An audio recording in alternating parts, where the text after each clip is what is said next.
You were a pumpkin. I was a pumpkin, a big orange pumpkin. A big orange pumpkin. And were there a lot of children out there?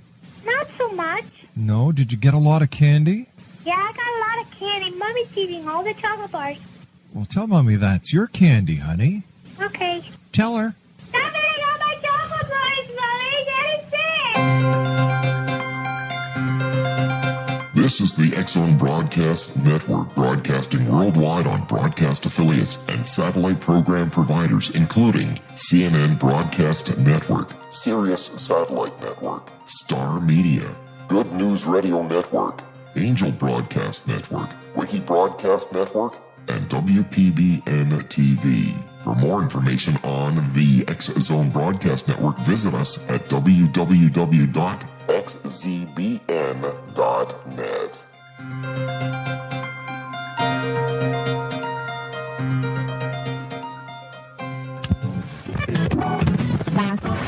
All Hit Radio.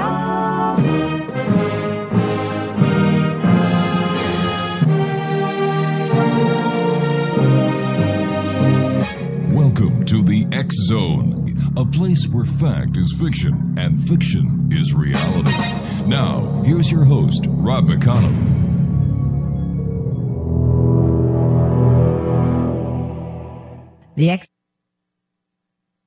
And welcome back. Geez, sorry about that technical problem we just had. Apparently the tape kind of crunched up. Craig, what are you doing over there, buddy? You're killing me tonight. My name is Rob McConnell. This is the X-Zone, a place where people dare to believe, dare to be heard Monday through Friday from 8 p.m. Eastern until midnight right here on the X-Zone Broadcast Network, Starcom Radio Network, the Paranormal Talk Radio Network, and Digital Broadcast Network and Digital Satellite Network. My email, xzone at xzoneradiotv.com, on all social media sites, X-Zone Radio TV, and our main website where you can listen to the X-Zone 724-365 as well as the live broadcasts, www.xzoneradiotv.com. My guest this hour is Mark PITSTICK.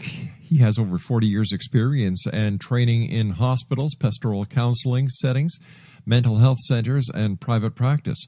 His training includes a pre-medical degree, graduate theology, pastoral counseling studies, master's in clinical psychology, and doctorate in chiropractic healthcare. He has also provided suicide prevention counseling and education to many people. Mark was certified in past life regression by Dr. Brian Weiss and facilitated after-death contact by Dr. Raymond Moody, who we've had the pleasure of having on the show before. After working in hospitals with many suffering and dying adults and children, Mark was motivated to find sensible, evidence-based answers to the questions that many people ask. Who am I? Why am I here? What happens after I die? Will I see my departed loved ones again? Is there a God? Why is there so much suffering?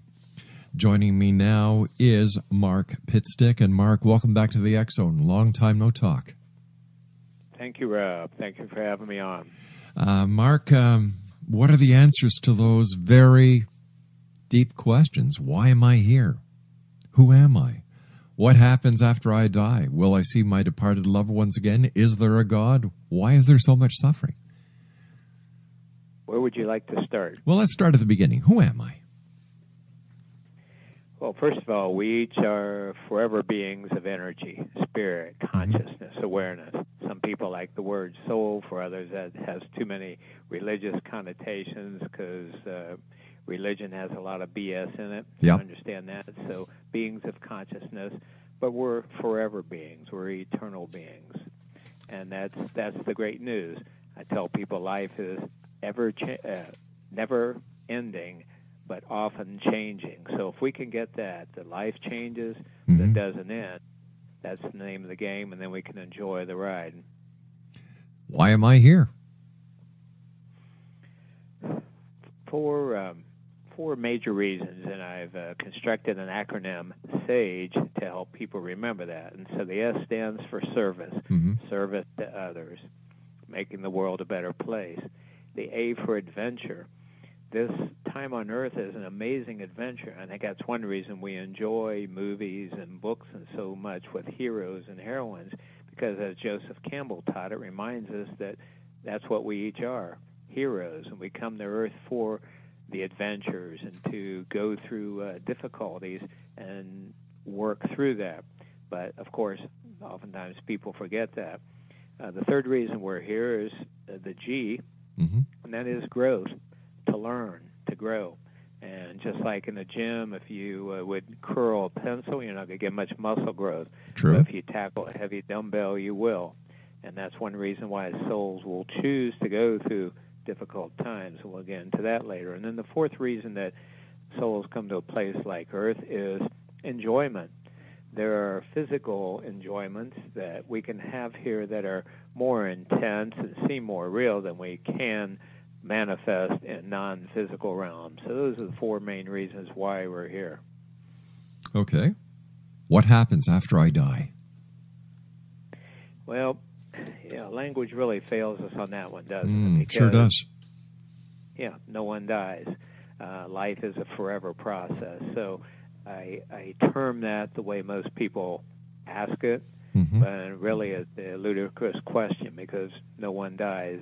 It's all life, no beginning and no end. And, of course, that's difficult for the human brain to fathom, but that's really the way things are set up. How do we know that, Mark? Well, we know that by a ton of clinical and scientific evidence, Rob, and we can get into that as much as you like, but there are three major categories: documented near-death experiences, after-death contacts, especially evidential and shared types, and then also scientific evidence. A lot of people don't know there's peer-reviewed, double-blind, journal-published research that shows without a doubt that there's more to life than this physical body. And that's partly why I do this, to help people realize this great news. It doesn't, of course, get in the mainstream media. Thank God for shows like yours that help people realize it's already, it's like in the 1400s when people were afraid that the world was flat and they could fall off. Now we laugh about that. We sure do. Same thing with concerns about death. Is there a God, higher power? And if there is, what's the phenomenon like? And what is our relation to it? Well, that the term God I use haltingly because, again, that's been so desecrated by religions, and so many people are understandably agnostic or atheists because they've understandably rejected any notion of a big guy in the sky, a vengeful, judgmental God. So that's not what I'm talking about at all. But I'm talking about the repository of wisdom, creativity, beauty, intelligence. And so source energy, creative energy, lots of different synonyms to describe the different facets of Creator. And the good news is that we each are integral and infinite parts of that. Again, from documented near-death experiences, which have proven without a doubt that consciousness continues on after physical death and can accurately perceive what's going on, almost all of these people come back and say the same thing. We each are one with the one, and we each are part of Source right now, which I believe great teachers like Buddha and Jesus were trying to teach, but of course their messages got changed over the years by the power mongers. Imagine that. You know, Mark, having done this show for 24 years, I've had the opportunity of speaking to many people who have had near-death experiences from all over the world. You can't refute the fact that here you have people who have never met, who live thousands and thousands of miles away from each other. They have never heard of each other, and yet their stories are almost identical. Yes, that's impressive. And just as impressive is the phenomena of near-death experiences among people who are blind, some of whom have been blind from birth. And yet, while they're clinically dead, eyes closed in ICU, ER, their lungs have quit breathing, their hearts quit beating, the flatline, EEG, brainwave, they are seeing accurately events occurring in the resuscitative area, above the hospital, outside the hospital. Dr. Ken Ring, who has worked with, from University of Connecticut, has worked with more people who have nearly died, except maybe PMH Outwater, assembled a team of vision experts, and none of them could come up with an alternative explanation for how those events could occur unless, indeed, there is a non-localized consciousness. I had one guest describe this consciousness that you just described as the Borg as portrayed in Star Trek. Mm-hmm. You know, and it was like, now I get it. Let's go on to the next part. Why is there suffering? This issue is especially difficult to understand, Mark, when children die and suffer. Sure. Yeah, and of course that's a whole show and it's a whole week of shows, but briefly, there are a few causes of suffering. First of all, we can cause suffering ourselves from making poor decisions, impulsive decisions, not caring for ourselves. Having worked with tens of thousands of patients over the last 40 years, I've seen so many people who, smoked way too many cigarettes, drank too much, overate, etc. And then they're like, oh, I'm suffering, I have cancer, I have lung cancer. If only I could do it over again. They knew better. They just didn't make wise choices. So that's certainly one cause. Another is when people don't inform themselves about the big picture. They live superficially. Right. They identify themselves with just the body, and then when the body inevitably begins to decay and eventually die, they're left suffering because they think that's all there is, when in fact, of course, it's just the tip of the iceberg of who we are. So one of the biggest causes of suffering is not knowing who we are, not knowing the big picture that life is totally safe. Mm-hmm. But suffering is also a blessing because it's a great teacher. It wakes people up, and provides an opportunity for a spiritually transformative experience. I've always looked at suffering and failure as a lesson to be learned on the way to success or getting better. And, it's so hard to see in these days, Mark, when people should be getting back up on that horse after they've fallen, they decide to stay on the ground. It's easier to give up than it is to go forward anymore. Yeah, well, we live in a difficult time right now with all of the stressors going on, especially processed foods and nutrients. Children right now are the third generation who have grown up with processed foods, and there were well-done medical studies in the 1940s predicting the shootings, the suicide rate, mental and physical illnesses, etc., from the body and the brain not having the nutrients it needs to function normally, and thus all of these problems. And then that means that the brain-based consciousness is not congruent or on the same wavelength as our transcendent source of consciousness. So people are not in touch with, oftentimes, their essence. Those two parts aren't communicating, so people are living this disconnected life. But as I say, it's all good in the end. All these stories end with a happy ending because, again, we're all part of God. No one really dies. We have forever to get it right. So hopefully humanity is waking up from some of these atrocities, learning from it, evolving from it. Exonation, my guest this hour is Mark PITSTICK. His website is soulproof.com. That's SOULPROOF.com. And Mark, I'm sure you get this question more than any other question. Will I see my departed loved ones again? Fortunately, that's very clear, again, from authentic mediums, from near-death experiences where people were greeted, have the reunion when they pass on. So it's very clear that we do see our departed loved ones again when we pass on. But even better, we don't have to wait until we die to have a continued, albeit different, relationship with our departed loved ones. On my website, as you mentioned, soulproof.com, there's an article called 12 Ways to Enhance Communication with Your Departed Loved Ones, 12 Steps People Can Take to have these after-death contacts, which over 75 million Americans have had, by the way. Wow. So death does not have to be an end. and many people continue a relationship with their dear ones. Mark, are there really ghosts and evil spirits? And if so, what are they? Yeah, there's some good research on that done at UCLA, Cambridge, showing videos, photographic evidence of disembodied spirits.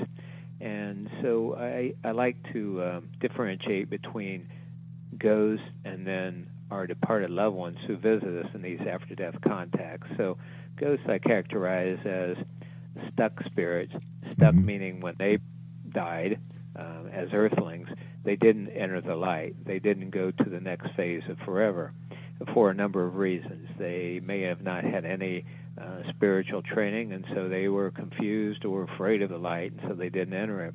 They may have been killed violently, and so were in a shock, or they wanted revenge if they were killed violently. They may have been overly addicted to materialism, drugs, alcohol, sex, whatever, and so they didn't want to leave this physical realm where they could get their fix. So that's a number of reasons why souls can get stuck in another world. Psychics like Sylvia Brown have identified, have reported being in a bar and seeing the drunker people get, the more ghosts or stuck spirits hover around them trying to get their alcohol fix secondhand. And so when there's a ghost encounter, oftentimes there will be hairs on end, feeling cold, feeling scared, and so on. But there are no reports that I'm aware of that where a ghost has really hurt a person. People hurt themselves by running into walls and falling downstairs and freaking out, but they really don't have any control over us unless we really court it, like satanic worship or something. And then after-death contacts, on the other hand, are our dear ones. Those contacts are loving, peaceful, and leave us with reassurance that a contact has been made and we do see each other after death. Mark, let me just ask you this question. Do you think that society has outgrown the mainstream religious philosophies, that society has progressed but religion hasn't? And is it possibly time where we really don't need religion anymore? I'm not saying we don't need spirituality. I'm asking you if we need religion. Yeah, that's a great question. There's two statistics. First, only 19% of American households regularly attend church services on one hand. On the other, the New York Times article last year said that Americans are obsessed with the supernatural. So clearly people are ready for different answers and more than the doctrines from the Middle Ages. Is religion needed anymore? It depends on if they evolve. For example, I go to Unity services a lot. Unitarian Universalist is also excellent. Science of Mind, Religious Science, United Church of Christ, UCC. Those, I would say, are the top 5 Christian denominations. And then, of course, other religions like Buddhism, Sufism have wonderful teachings, native sources. So, to talk about religion broadly is difficult because there's such a spectrum there. What I hope to see and what I encourage people to do is to work within their church and incorporate some newer ways of thinking and hold on to these because these churches have the physical institutions. They have setups for service, serving others, and so on. So really, I hate to throw the baby out with the bathwater. Yeah, well, maybe I was just asking too broad of a question, and thanks very much for kind of funneling me back in. But the 5 religions, or the five religious philosophies that you mentioned, they're very progressive, and they stay with the times. Yes, and that's what most people want. But there are some people who want simplistic views. Just tell me what to do. Let's keep it simple. Let's keep it black and white. And that's one reason fundamentalist churches thrive. And I have no judgment about that. In other words, there are all kinds of levels of development. We have everything from very beginning souls here on earth to very evolved souls. And beginner souls need a more spoon-fed approach. What happens to a soul or life force of a person who commits suicide? Is this part of the challenge on why they came back to this planet or to this plane or to this body? Well, again, that's one that can cover a lot of bases. So it depends on what's involved. So first of all, there's what I call timely suicide, like euthanasia, a good death, and I'm certainly a proponent for euthanasia laws, and I'm glad that so am I. The state. So am I. Right. Yeah, having worked in hospitals and having seen so many people on ventilators, they're curled up in fetal positions, they're in contractures, they weigh 90 pounds. That's not life. And in the old days, these people will succumb to pneumonia or some other infection. So those who say, well, we're playing God by assisting a timely death, well, we're playing God every time we give somebody antibiotics. So exactly. That argument certainly doesn't hold. So there are cases, for example, of one couple in New York. He was a Unity minister, in fact, and his wife, she was losing her mind. He was losing his physical capabilities. He knew he couldn't care for her. So they made a decision to go together with carbon monoxide. Okay. And I can understand that. And from what we know, reports on the other side, for example, spiritual regression reports from Michael Newton, PhD, those kinds of suicides are not judged at all. They're understood, and it's the best course. On the other end of the spectrum would be someone, for example, say a teenager after a first love and was lost and makes an impulsive decision to take their life. Those are the ones that when they get to the other side, they're like, oh, man, I screwed up. I could have done better. If I just would have given it a few hours, maybe, I would have seen. And those are souls that sometimes will choose to come back to Earth and face the same kinds of circumstances and take a higher road the next time, but that's a choice. They're not made to. But in no cases is suicide an unforgivable sin, a one-way ticket to hell, nor does any such place exist. Was hell put into the religious philosophies as a control mechanism? Well, there's some evidence for that. It's very interesting. The original Aramaic meaning, this is one reason I went to theology school to find out for myself about topics that made no sense to me as a young person. I heard about this God of love, and I could feel that. I had that relationship. But then at the same time, I was taught things like if you don't believe a certain way or do certain things, you burn in hell forever. Yeah, exactly. But those two go together. So it turns out hell in the Aramaic meant how you feel when you die, and you have your life review, and you've done more bad than good. And you not only see, but you also feel the ripples of the ways you treated other people, which, by the way, is surprisingly consistent with near-death experience reports of the life review that came about thousands of years ago. And that's when I know we're barking up the right tree as accurately as we humans can see when you have different cultures in different eras reporting the same phenomena equally. Hell was also the word from Sheol and Gehenna meant burning pit. And in fact, in the Middle East, all villages had a burning pit. This is how they dealt with their garbage problem. Right. And so parents would say, it was a Middle Eastern idiom, parents would say to their children, if you're not good, we're going to throw you into hell.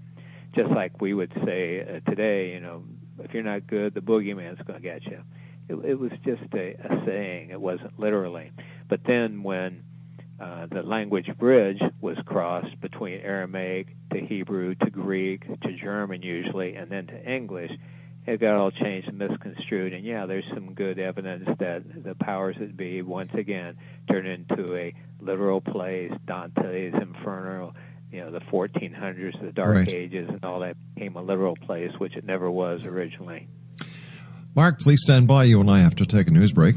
Exonation Mark PITSTICK is our special guest this hour. www.soulproof.com. That's www.soulproof.com. And Mark and I will be back on the other side of this commercial break As we continue here in the X Zone from our broadcast center in Hamilton, Ontario, Canada. Don't forget, X Zone Nation, a new show coming to the X Zone Broadcast Network. You ready for this? The Science of Magic with the one and only Wilda Wiaka. Keep listening to us and visit our website at www.xzoneradiotv.com for times and air dates, or visit www.thescienceofmagic.net. I'll be back on the other side of this break. Don't go away.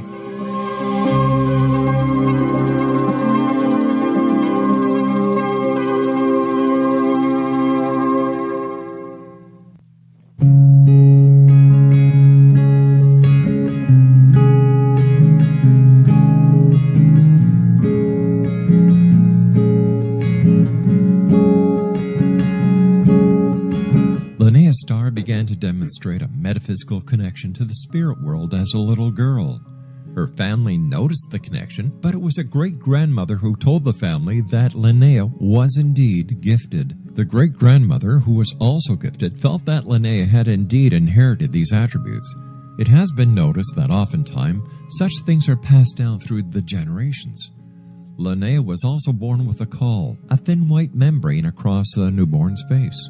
Legend has it that if the baby is born with this caul, the child will have second sight, or what we call psychic abilities. Linnea Starr does past, present, and future, and has the gift of prophecy. It is written within scriptures that if you are able to give factual information, and prophecies indeed come true, the gift indeed comes from the divine realm.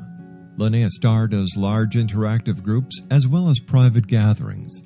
For more information on Linnea Starr or to contact Linnea for a one-on-one consultation, visit her website at www.linneastar.com. That's www.linneastar.com.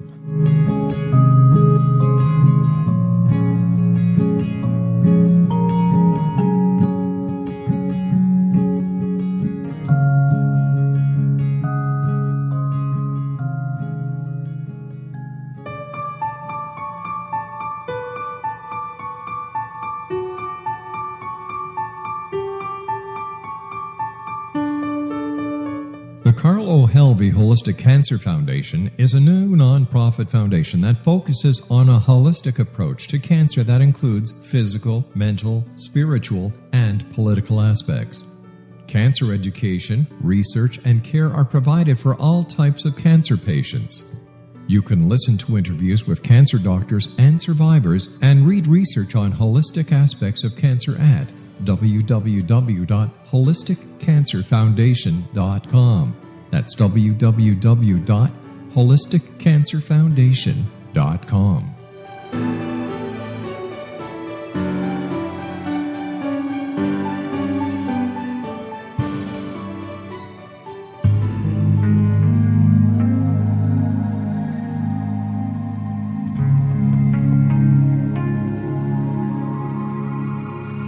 The scientist and the mystic have been on an age-old, relentless search with one thing in common. They seek truth. Their paths converge in the 40,000-year-old practice of shamanism, an ancient science delving to the quantum level of life, facilitating healing, manifestation, and evolution.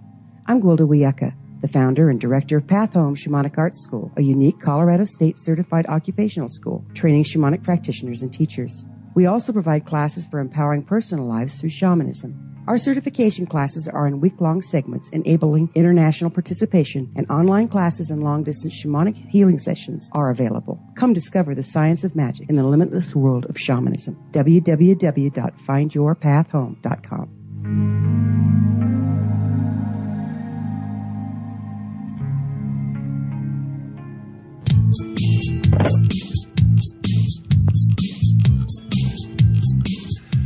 Welcome back, everyone. Mark PITSTICK is our special guest this hour, www.soulproof.com. And Mark, it's great having you back on the show. I love the conversation. And why do you think, Mark, there are more and more people that are opening up to the possibilities that there is more to life than what we have been told? Well, I think that the increase in communication is a huge factor in that. And again, shows like yours to get the words out. It wasn't long ago. When my dad was young, he went to a church where the entire service was held in a foreign language, and he sat there and he had no idea what they were saying. Mm-hmm. Now, internet, media, and so on covering this, there's such rapid dispersal of information. So I think that's one factor. Secondly, people are coming out of the closet in every way, whether it's sexual preference and openness to skin color and so on. Yeah. People are opening up and realize those relatively trivial outward differences. And the same way with spirituality, people are sharing now their after-death contacts, their near-death experiences, angel sightings, and so on, that they used to keep within, and for good reason. It wasn't so long ago people were burned to stake or considered witches for sharing that kind of thing, but not now. And so I think those are two of the biggest factors. And then it's the earth experience. I mean, let's face it, being here is not easy, and it makes people ask the questions. I work a lot these days with bereaved families, right? Parents of children who have died, and it just brings them to their very core and makes them ask those questions that we really all should be asking, but we don't if life is simple. Let me ask you this, Mark. How do you keep it all together? Here you are. You're a very compassionate person.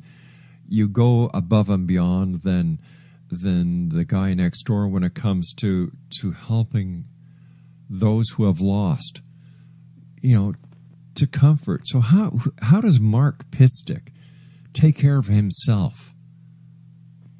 Well, a couple things. First of all, as you said, I started working in hospitals when I was 19, and so I was thrust in the middle of people dying every day.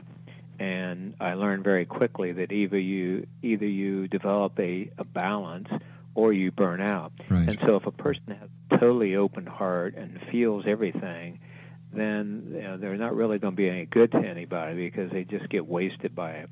On the other hand, if you close down your heart and are too calloused, that's not good either. So it's a balance between the two.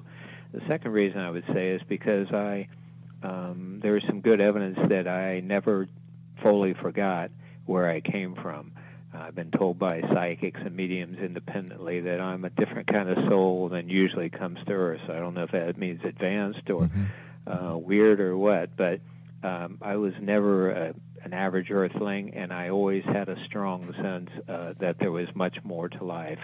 And the third is I focus on centering practices. In other words, I take really good care of myself with nutrition, meditation, acupuncture, chiropractic, you name it, to keep the temple of my soul optimal so my light can shine through even in the toughest of times. How can I best hear my inner self's voice, Mark, and know my highest purpose?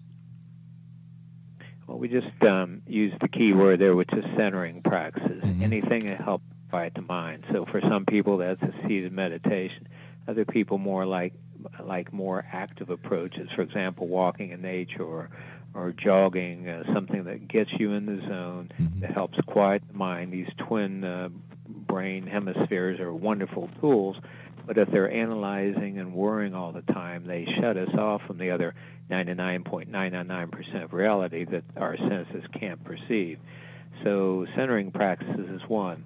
And then another big one on that is listening to your inner voice, following your passion. I mean, Joseph Campbell again. I mean, what a guy. Follow your bliss. Yeah. And so I say to people, what excites you? What do you read about, talk about in your spare time? What would you do if money were no object? How would you want to make the world a better place if you died, if you were going to die a year? Those are clues, and some people can't do it full-time, at least do it part-time. And when we do that, then we are conduits to the life force. In other words, this God energy, this life force is everywhere, every whim. And when we're on purpose, it's flowing through us. When we're out of contact with that, that's when we have the existential malaise, depression. We wonder, what are we doing here? Sure. So those are some ways people can get on purpose. everyone has regrets. I don't know any person on this planet's face who can honestly say, I have no regrets over life.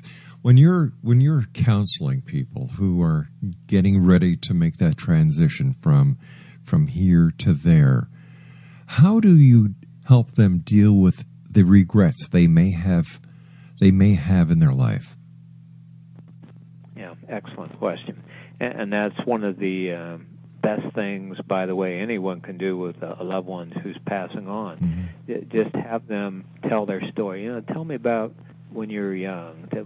What was that like? When you're facing this crossroads and so on. And you let people talk, and you let them process it. And so, as it turns out, there's no wrong path really. Ram Dass, one of my teachers, Ram Dass, tells a story. He said he was in India and he got off a train and he was deluged by a mob of lepers, and he had a handful of coins to pass out, but nearly not enough coins for everybody. He said, how do I give to the person that has no face or the person that has no arm? He was just, his heart tore, and then later on he found out they had a union and they splitted all the donations equally. It's a great reminder to us that the universe is fair, as Buckminster Fuller said. It's equitable, it's friendly. And so when I encourage people who are facing a transition is to forgive themselves, to have a peace, and realize we're all doing the best we can with what we have to work with. Even Hitler, he was abused as a child, and he had lots of imbalance. And to look at the big picture and to realize that God is good, all is God. And even those so-called evil things, every good story needs an antagonist, and contrast incarnations are some of the strongest teachers. So to have a peace about that, and then to move on to the next page of life's never-ending saga. Exonation, Mark PITSTICK is our special guest this hour, www.soulproof.com. That's www.soulproof.com. When you've been with those who are making the transition from this side to the next side, Mark, have you ever had the experience of those from the other side coming to this side to help the person make the transition? Yeah, this is what are called empathetic NDEs, where the caretaker or the family around a person who is dying has a near-death experience of sorts too. What I've had is seeing the light a couple times. So we'll be working on somebody. I've got them on a vent. I'm doing cardiopulmonary resuscitation, and all of a sudden a like cloud of white light would emanate from the chest. And each time that happened, the doctor would call the time of death just after that. And so that was my closest. As far as perceiving what you're calling the welcoming committee, yes, loved ones were coming on. I've not seen that, but it's a very common report, and that's why a person who's dying may point out in the air and be having conversations. They're not losing their mind. They're seeing that vast amount of reality that's always been there right along, but the average human doesn't perceive.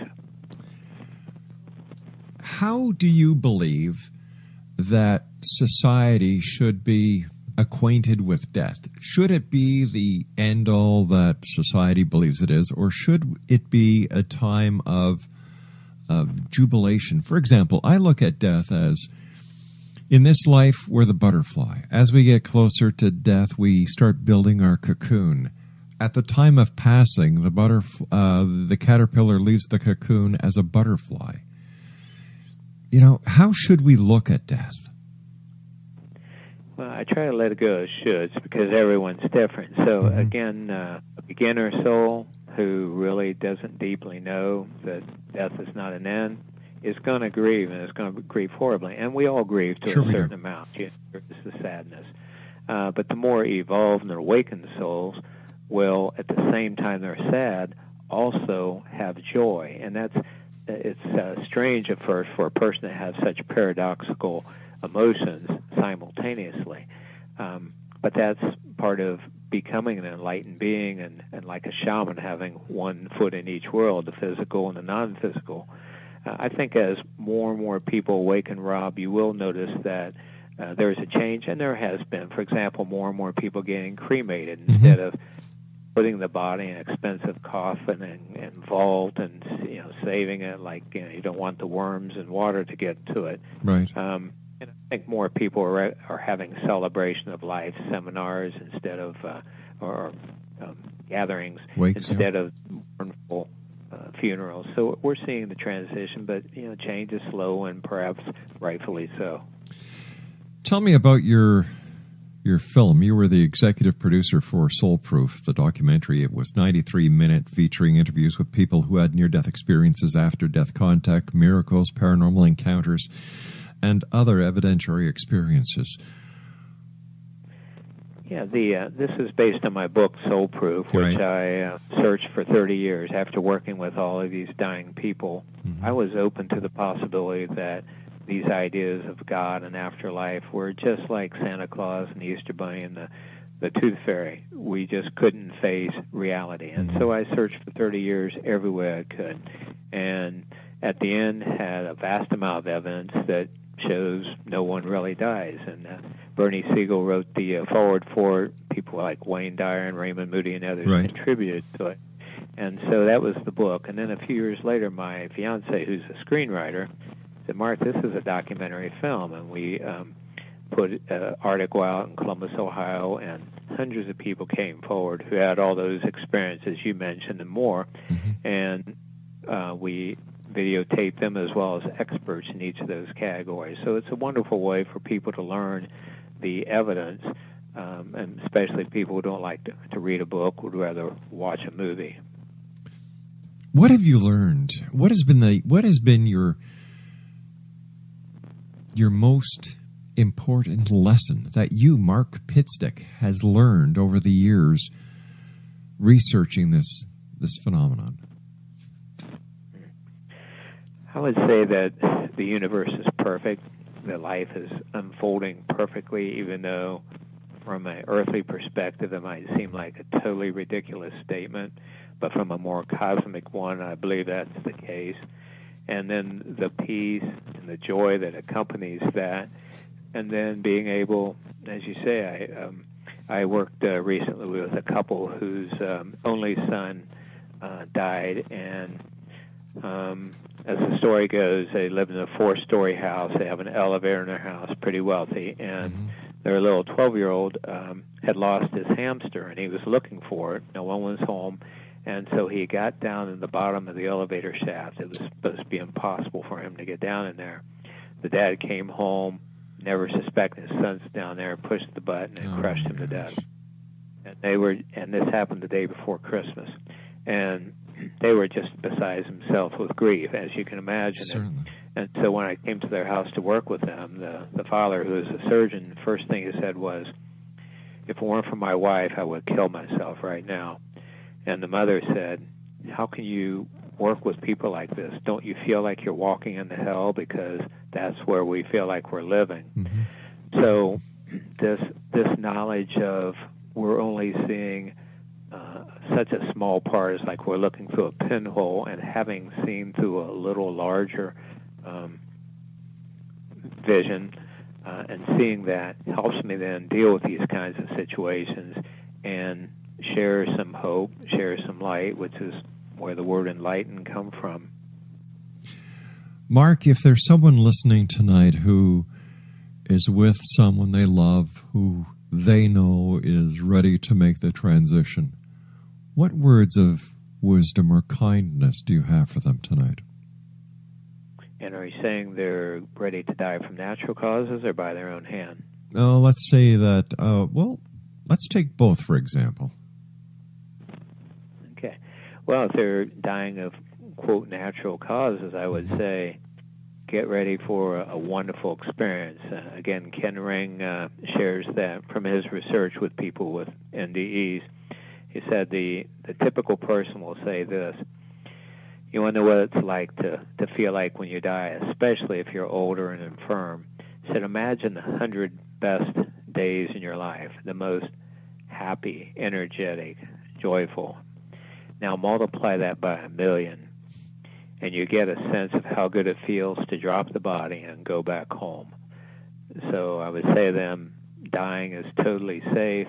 You'll get to see your loved ones again, nothing to fear, and it's really like stepping from one room to another, especially when you make that transition without fear, when you just leave your dirty laundry behind and just move on with peace. For people who are considering ending this earth experience, I would encourage them to reconsider it for a number of reasons. As we said, sometimes they have to come back and redo it again. Mm-hmm. Second reason is the horrible pain and guilt it causes in beloved family and friends left behind. And so usually that's not an optimal solution, even though it's not an unforgivable sin. It's not the highest road. And I would encourage people to reach out.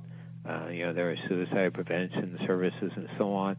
So many times, as we mentioned, it's simple nutritional deficiencies, and the brain doesn't have what it needs. It can be minerals, it can be essential fatty acids, and so the person has panic attacks and anxiety and depression.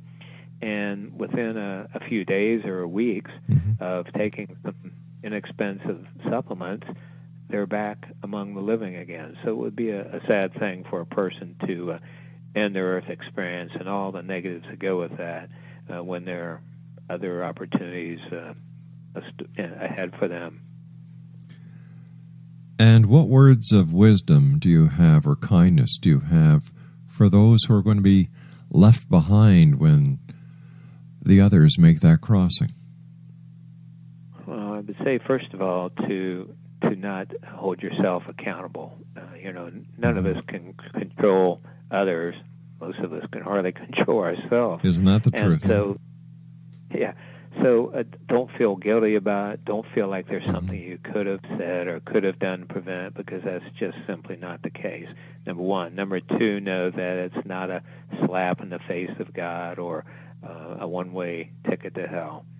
The third thing is that, yes, you'll see your loved ones again. I get so many letters. People say, my husband committed suicide. Will I ever see him again, or will he be in a different place? And I have to chuckle, but like, different place, where? It's just like, we still think that when people die, they're a zillion, trillion miles away in the sky somewhere.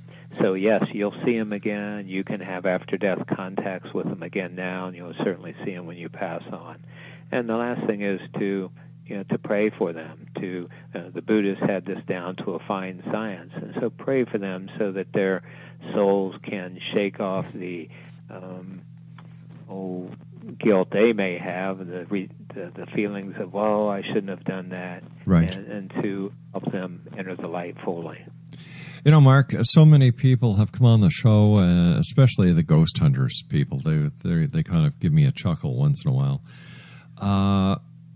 And I asked myself, why do these spirits stay behind? And they've told me the exact same reasons you have, and then they throw in one that I just cannot fathom, and that's because, this is a quote, because they don't know they're dead. Is that possible? Well, that kind of is alignment with the first reason I mentioned. If a person has no spiritual foundation, right, if they believe that when you die, that's it, then that will be their reality initially. In other words, there's some evidence that our mental beliefs initially shape what we experience. That's one reason so many people say, I had a near-death experience and I saw Jesus. Well, if they're Christians, that's what they expect to see. Or if they're from Islam, then right, they see Muhammad, and so on. But after a while, then those preconceived expectations fall away and a person becomes more acquainted. So, yeah, that makes sense to me, certainly. What's next for Mark PITSTICK? What are you going to be doing? Any more books coming out? Any more documentaries, Mark? Well, there's always a long list, as you know. I'm sure you're a kindred spirit in the same way. No matter what you do, there's more to do. So, yes, another book.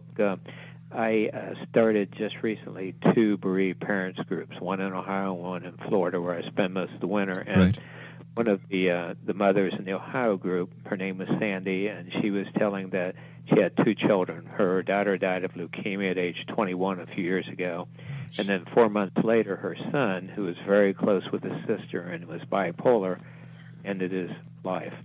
And the group was just like, oh, my God, that's a tough one. She said, it's okay. I understand why it unfolded that way, and they've both been in frequent contact. She said, my daughter first, that was a few weeks after she passed. I was getting ready to get in bed, and I heard her voice from the foot of the bed, and she said, Mom, can you see me? And Sandy said, no, I can hear you, but I can't see you. And her daughter said, then get bigger eyes. And at first, I thought it was kind of a flippant remark. Yeah. But later, I realized, oh, my God, that's a perfect communication from the other side because it's so concise but so powerful. And that's really the name of the whole game. Get bigger eyes. See more of the picture. And that's when we realize there's nothing to fear. And so that'll be the name of my next book, Getting Bigger Eyes, 12 Keys to Surviving and Thriving Through Life's Greatest Challenges. So it'll be written for people who are suffering. I'm also creating what I'm calling a spiritual rock opera right now, which is a journey of enlightenment, sharing with people some of the steps in seeing the big picture and using music and videos and so on to help with that. I just got off the phone earlier this afternoon with John Audette, who was one of the founders, along with Eben Alexander and Edgar Mitchell of Eternia.org, which is the did we spirituality, and they've asked me to participate in a number of ways. So lots of exciting things go on. It's an exciting time to be alive for everybody. I've often wondered, Mark, how someone... And this is a question I've been asked, and I can't answer this because it's not my expertise.